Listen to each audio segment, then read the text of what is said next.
ভাই ভাই থামো, ওই যে দেখছো মেহেদি, ওই এলাকার সবচেয়ে চালাক পোলা। ওই এলাকার সবচেয়ে চালাক পোলা, দাঁড়াও চালাকি ছুটাইতেছি। চলো। আসসালামু আলাইকুম ভাই, কোক খাইতেছেন? হ্যাঁ ভাইয়া, কেন?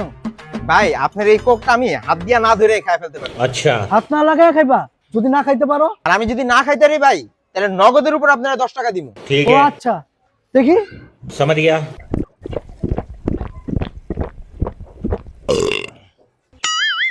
এই লন ভাই। কি মিয়া, খুব তো পাগল চাল্লা। ঠিকই তো হাত লাগায় খাইলা। বাজে হাসছো না? এখন আমার 10 টাকা দাও। लेकिन ये साला कर क्या रहा है यहाँ पे? আচ্ছা ভাই 10 টাকা, এই যে নেন ভাই আপনার 10 টাকা। ভালো থাকেন ভাই, আল্লাহ হাফেজ। দেখছো ভাই, 10 টাকা দিচ্ছি। পোহাবেন আমার লগে চ্যালেঞ্জ লাগতে হয়। আরে বলদ, ওরা হারে নাই। 10 টাকা দিয়া তোমার 25 টাকার কোক খাওয়া চলে গেছে।